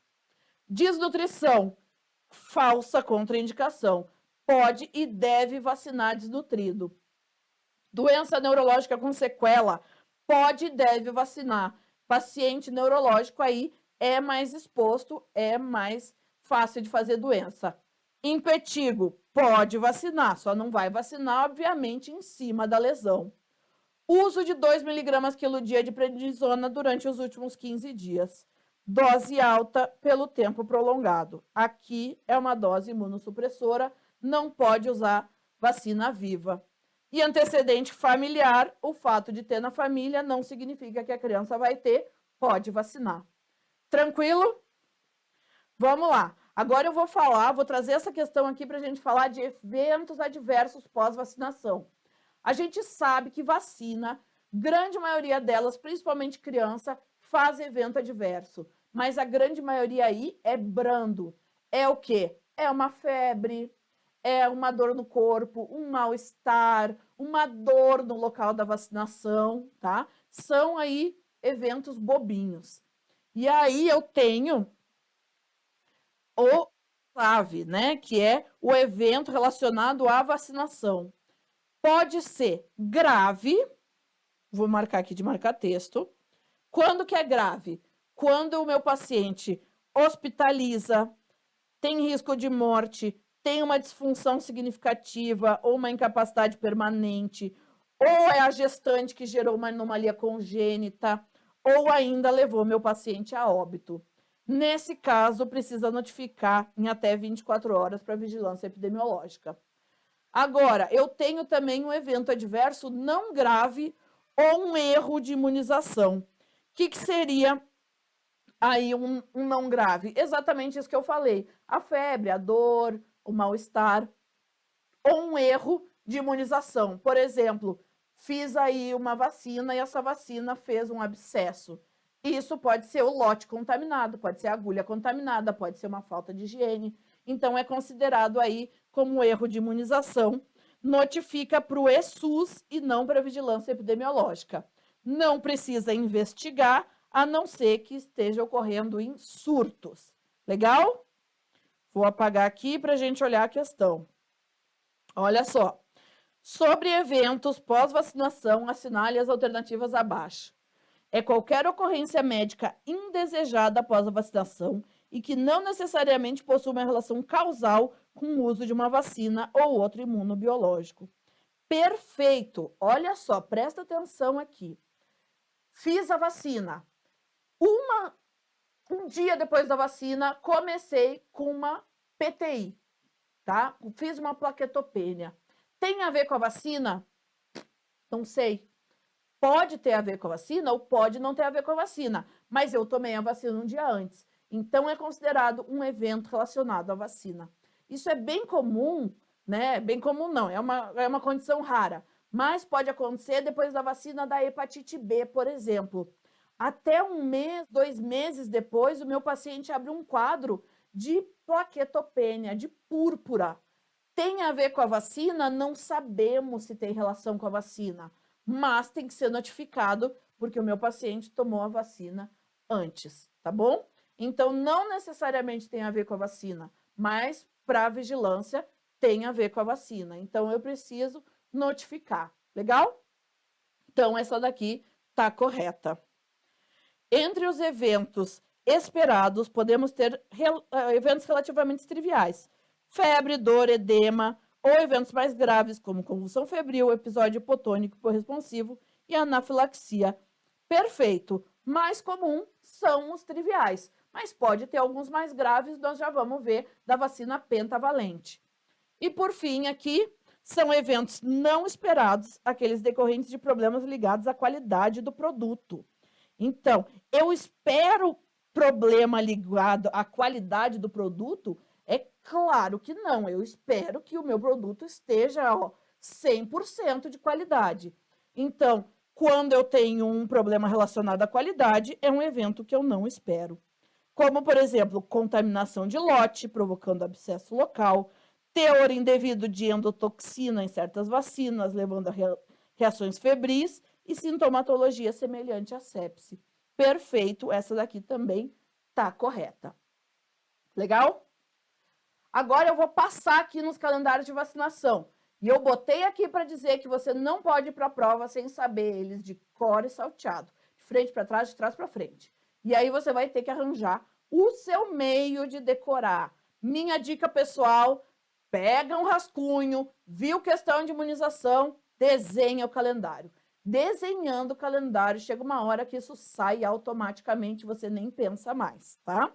Então, aqui, o mais comum de cair é o pediátrico, e se você tiver que decorar um só, decore o pediátrico, que é o mais comum de cair, tá? Vamos fazer uma questão da Higgs aí. Olha só, é a mãe de um bebê que levou aí a primeira consulta com 5 meses e 10 dias, tá? Apresentou a carteira de vacinação e quer saber qual não seria indicada. Trouxe aqui a carteirinha de vacinação dela, tá? A Anhiggs trazia uma carteirinha de vacinação apenas com as vacinas do nascimento, BCG e hepatite B. Todo o resto, até essa idade da criança, ela não tinha feito. E aí, ele quer saber qual que eu não posso fazer. Dá uma olhada aqui. Ela não fez as 2 primeiras doses da penta. Vai fazer? Vai fazer. As 2 primeiras doses da polinativada? Vai fazer. 2 primeiras doses da pneumo? Vai fazer. 2 primeiras doses da rota? Não vai fazer. E as 2 primeiras doses da meningo? Vai fazer. Por que que não vai fazer a rotavírus? Porque a rotavírus tem idade limite. Primeira dose, só posso fazer até 3 meses e 15 dias. Segunda dose, 7 meses e 29 dias. Lembrando que são vacinas exatamente iguais, primeira e segunda dose. Então, por mais aqui, não adianta, ela não tomou a primeira, mas vai tomar a segunda. Não funciona assim, porque a vacina é exatamente igual à primeira e à segunda dose, tá? Então, não poderia fazer a rotavírus. E aqui, rotavírus era o nosso gabarito. Penta, pneumo e meningo, ela vai sim fazer. Agora eu trago o calendário dos adolescentes.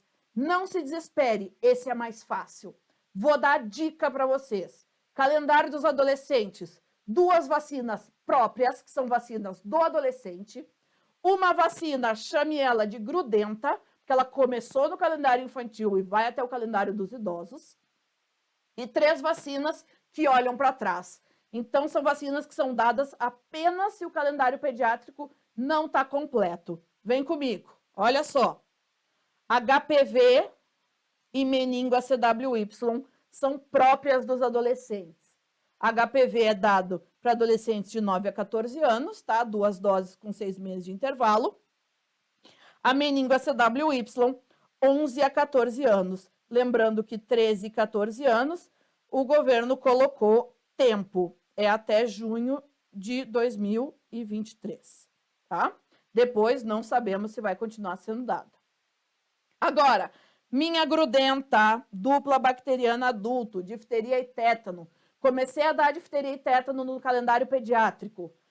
Última dose de difteria e tétano, DTP, aos 4 anos. Depois disso, de 10 em 10 anos, vou fazendo uma dose até o meu paciente subir aos céus, tá? E depois, as vacinas que olham para trás. Hepatite B, febre amarela e tríplice viral. Olhou para trás, não fez, vai fazer. Já fez, esquece, tá tudo bem, Legal? Adulto, mais fácil ainda. Olha aqui. O que o meu adulto tem? A grudenta, que vai estar em todos os calendários, e as vacinas que olham para trás. Então, olha aqui, ó. A minha grudentinha, dupla bacteriana adulto, hepatite B está olhando para trás, febre amarela está olhando para trás, tríplice viral está olhando para trás. Tranquilíssimo? A Ian Higgs me coloca essa questão aqui, que dá vontade de dar na cara de um examinador desses. Dá uma olhada aqui. Ele quer saber o calendário de vacinação dos adultos. E ele quer saber quais vacinas deve se verificar a situação para fins de atualização. O que eu sei do adulto? Difteria e tétano, a minha grudenta, e as 3 vacinas que olham para trás. Hepatite, febre amarela e tríplice viral. Aí, olha aqui. Na A, ele coloca hepatite, febre amarela, tríplice viral e pneumo 23. Pneumo 23 é uma vacina que ou é dada para idoso, né? No calendário do idoso ela tá, ou ela é dada para pacientes especiais. Paciente imunodeprimido, paciente asplênico, paciente com implante coclear, não é para todo mundo, tá? E ela já vai ser dada ali para criança, ela tem indicação acima de 2 anos. Então, essa daqui tá errada. Na B, ele bota hepatite A, que não é uma vacina do calendário do adulto, e nem a BCG e nem a tetraviral. Na C, ele repete a hepatite A e ele coloca a pneumo de novo.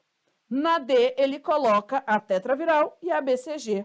E aí você me diz, então não tem resposta correta. Não tem. Qual foi o gabarito que eles deram? A. Totalmente errada. Pneumo não está no calendário dos adultos. Por que eles mantiveram o gabarito? Porque não teve recurso. Ninguém entrou com recurso nessa questão. Não entraram com recurso, mantiveram o gabarito, tá? Então, olha a importância de você aí olhar o gabarito, fazer análise. Nós, professores, ajudamos isso para você e entrar com recurso naquela que você não concorda, naquela que você errou. Essa era uma questão que poderia ter sido pontuada para todo mundo, mas não teve recurso. Então, eles não mudaram o gabarito. E ela tá errada. Tá muito errada essa questão. Legal? Agora vamos no idoso. Olha só. O que o idoso tem? A minha grudenta, a hepatite B olhando para trás, a influenza, né? A gente sabe que idoso é grupo de risco. E aqui sim, a pneumo 23 valente, que pelo Ministério da Saúde é dado uma dose para camados ou moradores de instituições fechadas. No calendário privado, pode ser dado para todos os idosos, tá? Ó, lembrando que aqui não tem nem tríplice viral e nem febre amarela, as outras vacinas que olhavam para trás. Agora eu vou pincelar algumas características de vacinas que caem em prova. Não vou falar de todas, vou falar daquelas mais importantes, as mais cobradas, tá? Primeiro delas é a BCG. Examinador ama a vacina da BCG. Não sei por que eles têm uma paixão por essa vacina. Vamos lá, o que é cobrado dela? Primeiro, lembrando lá que ela é viva atenuada, né? Ela é feita com o bacilo bovis, não é o tuberculoses. Ela protege contra formas graves de tuberculose, a meningoencefalite e a miliar. Por isso que eu tenho tuberculose ainda no país e no mundo. Porque forma pulmonar, ó, muito ruim. Não protege contra a principal forma, que é a pulmonar, né? Mas ele impede que faça uma disseminação, que é a miliar, e que vá aí para o sistema nervoso central, meningoencefalite. Então, protege contra formas graves, mas pulmonar não funciona. Ela é aplicada ao nascimento em todos os bebês maiores de 2 quilos. Não chegou a 2 quilos, espera chegar para vacinar. E não revacino na ausência de cicatriz. Paciente fez a BCG, está comprovado ali, mesmo sem cicatriz, ele está imune. Bebês de mães expostos ao HIV vão vacinar, lembra que eu falei para vocês, enquanto eu não comprovar a imunossupressão, eu vacino, porém, bebês expostos à tuberculose bacilífera, principalmente a mãe, tá? Não vacina. Qual que é o esquema aqui? Dá uma olhada. Tenho um bebê contato com um bacilífero. Não vou usar a BCG. Vou começar uma quimioprofilaxia. A principal delas aqui é a isoniazida. mantenho isoniazida por 3 meses e faço um PPD. Se esse PPD vier reativo, teve contato com o bacilo, não adianta vacinar. Mantenha a isoniazida por mais 3 meses. Não teve contato, é não reativo. Opa, suspende a isoniazida e vamos vacinar que essa criança não teve contato com o bacilo. Legal? Questão da Higgs aí, uma questão bem simples, tá? Só que olha só o que eles falam. A resposta protetora leva aproximadamente 12 semanas. Isso é um detalhezinho da BCG. Às vezes a Higgs gosta de uns detalhezinhos chatinhos. A BCG, como vocês devem lembrar, ela vai em etapas. Ela faz a mácula, faz uma pápula, faz uma pústula, faz uma crosta e depois uma cicatriz. Pode demorar esse tempo todo para ela atingir o seu auge da resposta imune. Então, pode demorar 12 semanas. E a gente espera que ela esteja em cicatriz dentro de 6 a 12 semanas. Então, pode demorar tudo isso para fazer uma resposta protetora. Essa daqui está correta. 2. Recém-nascidos pré-termo devem pesar 2 quilos para recebê-la. Correto. Não só os pré-termos, né? Todos os bebês devem esperar 2 quilos para receber. Deve ser aplicada ao nascer e aos 6 meses. 6 meses não. É nascimento, é dose única, não precisa revacinar. Então, aqui estaria correto 1 e 2, tá? Apesar dessa chatinha aí, a primeira afirmativa, aqui as outras são bem simples. São características da BCG que são muito cobradas em prova. Mais uma aqui, olha o que a gente acabou de falar. Qual a conduta para um RN não vacinado que é coabitante de caso índice bacilífero? Não usa BCG e começa a quimioprofilaxia. Então, não faz a prova tuberculínica agora, não aplica BCG e não é tratamento, é quimioprofilaxia.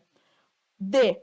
Correta. Inicia a quimioprofilaxia, depois de 3 meses, faz o PPD. Se negativo, suspende e faz a BCG. Se positivo, não faz a BCG e continua a quimioprofilaxia. Legal? Outra aqui, que é importante saber. Hepatite B é a outra vacina que é dada ao nascimento, só que essa vez é para todos. Independente de idade gestacional, peso, comorbidade, nasceu vivo, ganhou a hepatite B. Agora, se a mãe for HBsAg positiva, além dessa vacina, vai fazer também uma imunoglobulina em até 12 horas após o nascimento, em grupo muscular diferente. Não adianta dar tudo na mesma perna.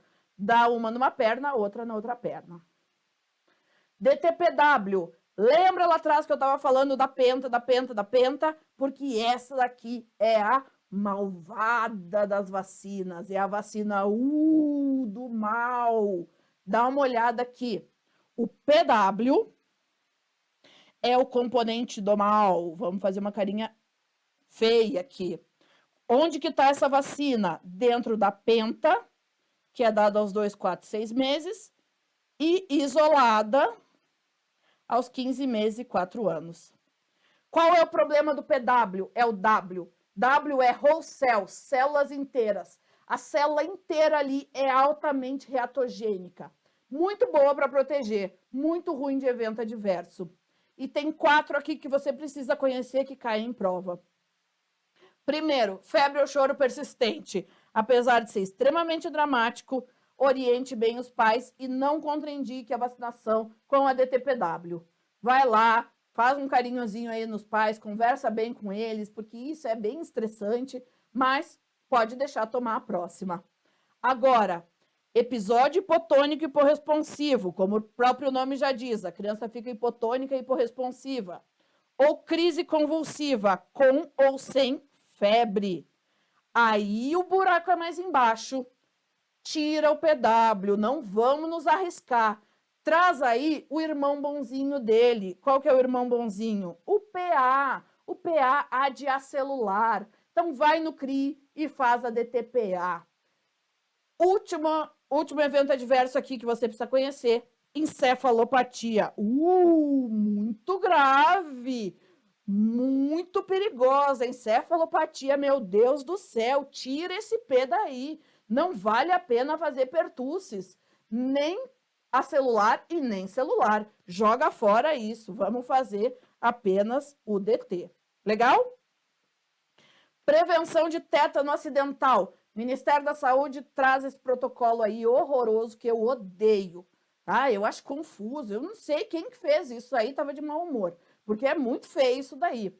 Então, eu vou facilitar, eu vou facilitar aqui para vocês, tá? Olha só, quando que eu faço tétano? Eu vou fazer na pentavalente, 2, 4 e 6 meses, vou fazer 15 meses e 4 anos, e depois, de 10 em 10 meses, de 10 em 10 anos, na minha vacina grudentinha. Então, vamos para o nosso melhor cenário. Vamos fazer a carinha feliz, porque o nosso melhor cenário é o meu paciente que tem no mínimo 3 doses aí do tétano, que é considerado um esquema completo. E a última dose, ele fez há menos de 5 anos. Então, ele tem um esquema completo e a última vez que tomou foi há menos de 5 anos. Sorria, esse é o nosso melhor cenário, porque se o meu paciente tem alguma lesão, se machuca, eu não preciso fazer nem vacina, nem imunoglobulina, vou só tratar o ferimento. Agora, paciente que não está no nosso melhor cenário, aí eu preciso saber qual é o tipo da lesão. Lesão de risco mínimo é lesão boba, é escoriação, tá? Lesão limpa, escoriação. Quando eu tenho uma lesão de risco mínimo, eu nunca vou usar imunoglobulina. Então, olha aqui, ó, risco mínimo, esquece imunoglobulina, não faz em nenhuma situação. Mas faz a vacina se for um esquema desconhecido, incompleto ou tiver sido há mais de 10 anos, tá? Então, qualquer uma dessas situações, faz aí a vacina, as doses dependendo do esquema anterior. Agora, alto risco, lesão suja, fratura exposta, perfurante, questão feia mesmo. O que eu vou fazer aqui? Se não tiver no meu melhor cenário, vai sempre ganhar vacina. Então, aqui, se não for o cenário bom, vai sempre receber pelo menos uma dose de vacina. E vai receber também imunoglobulina. Se for um paciente de alto risco, com vacina há mais de 5 anos, paciente de alto risco é basicamente imunossuprimido, idoso e desnutrido, tiver um esquema incompleto ou um esquema desconhecido. Legal? Então, lembre-se, melhor cenário não faz nada, risco mínimo nunca vai fazer imunoglobulina, alto risco sempre vai fazer vacina e às vezes faz imunoglobulina. Vacina contra pólio. Vamos lá, é a única doença que tem 2 formas de vacina, tanto oral quanto inativada injetável.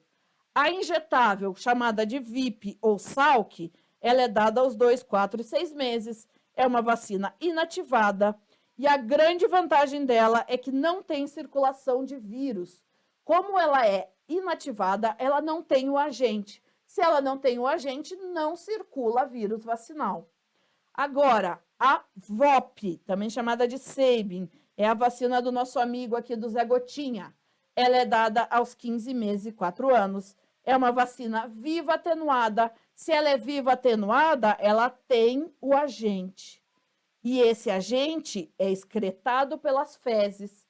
E um agente vivo pode fazer a paralisia associada à vacina. É considerado um evento adverso raro, mas eu estou ingerindo o agente. Se eu estou ingerindo o agente, ele pode sim fazer doença. Porém, como vantagem, pode fazer imunidade de rebanho aí. É excretada, ela faz uma batalha ali contra o vírus vacinal e selvagem no intestino. Então, vantagem, imunidade de rebanho. Desvantagem, a circulação do vírus vacinal, que pode fazer a paralisia associada à vacina. E aqui, última coisa, como é uma vacina viva, excretada pelas fezes, não aplico em contactante de imunodeprimido. Legal? Vacina contra a febre amarela. O que eu preciso saber? Quem toma antes dos 4 anos, faz 2 doses. Aos 9 meses e 4 anos. Quem toma depois dos 4 anos, dose única para a vida toda. Contraindicada. Isso daqui, o examinador ama isso daqui. Quem que não pode tomar vacina contra a febre amarela? mulher que amamenta até o bebê completar 6 meses de vida. Então, a mãe que está amamentando não pode usar a vacina da febre amarela. Mas vamos supor que ela vai viajar para algum país que precisa tomar a vacina. Ou ela está numa área extremamente endêmica, com surto, e ela precisa fazer a vacina da febre amarela. O que ela faz? Suspende a amamentação, espera 10 dias e aí volta a amamentar. Tá bom? Então, pode fazer? Pode, desde que suspenda por um tempo limitado aí a amamentação. Profilaxia pós-exposição, deixei aqui só para você não esquecer. O sarampo, né, vacina imunoglobulina, e a varicela, também vacina imunoglobulina, falamos lá nas exantemáticas. Bem importante você saber esses 2 casos.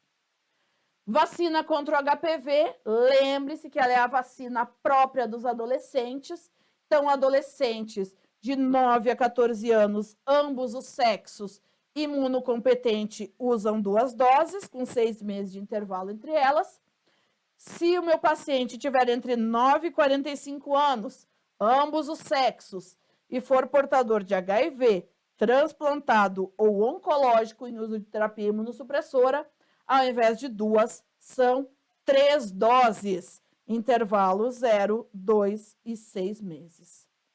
Por fim, vamos encerrar com a profilaxia contra a raiva, que também o Ministério da Saúde também fez aquele protocolo horroroso, que eu odeio e que eu vou facilitar para você. Primeira coisa que eu preciso saber, acidente é leve ou acidente é grave?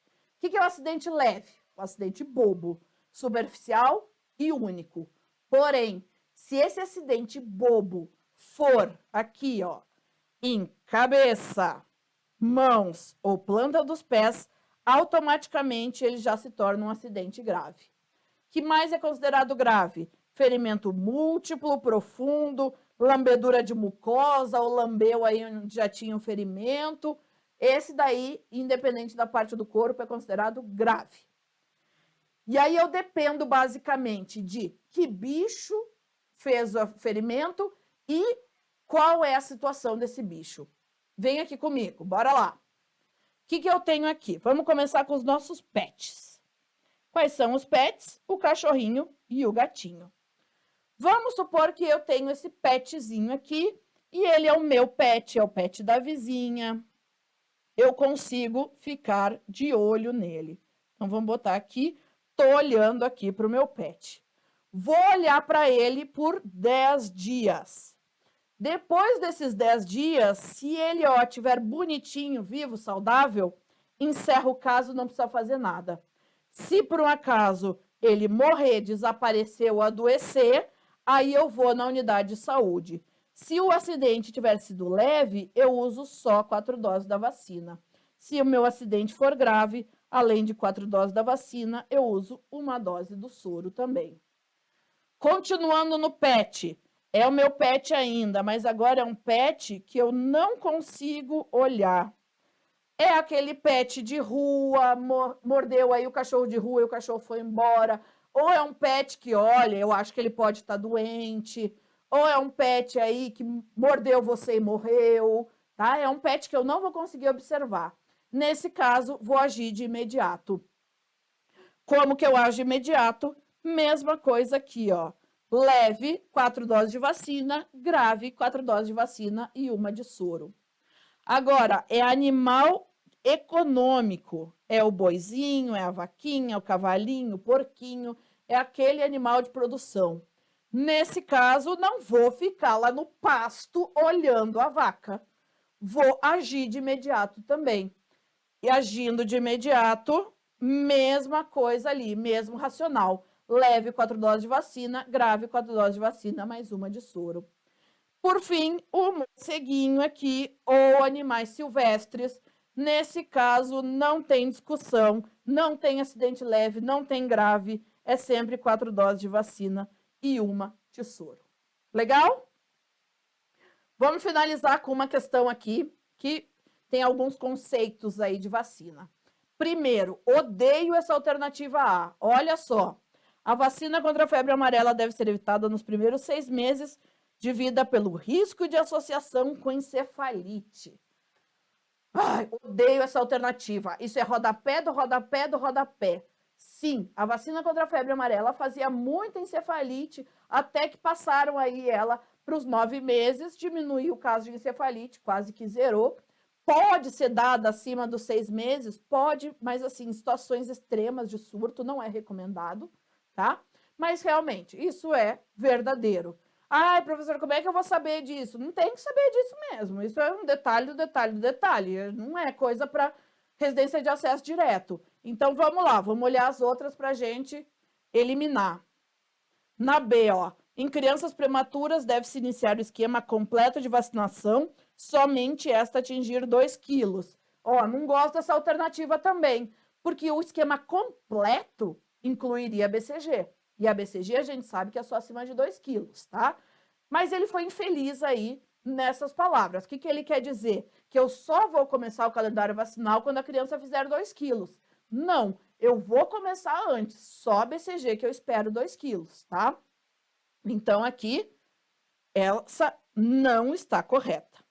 C. Crianças que receberam tratamento sistêmico com corticoide durante 5 dias não devem receber a vacina. Errado, né? 5 dias não é dose imunossupressora, no mínimo 14 dias, dose alta. E, por fim, crianças desnutridas não devem receber vacina. Vimos o quê? Que desnutrida recebe sim vacina. Então, por eliminação, a gente iria para A. Mas o examinador, né, vou nem falar, porque ele cobrou uma coisa extremamente específica aí, que não é uma coisa aí para residência de acesso direto, tá? Mas por eliminação a gente chegava. Legal? Terminei aqui, tá? Espero que vocês tenham aproveitado bastante. Espero que tenha contribuído aí para a sua prova. São 2 temas extremamente importantes aí para a prova da Unhiggs, tá? Conte com a gente, nós estamos aí com vocês. Ficou alguma dúvida, vem falar comigo. A gente está aqui caminhando junto com vocês rumo à sua aprovação. E até mais!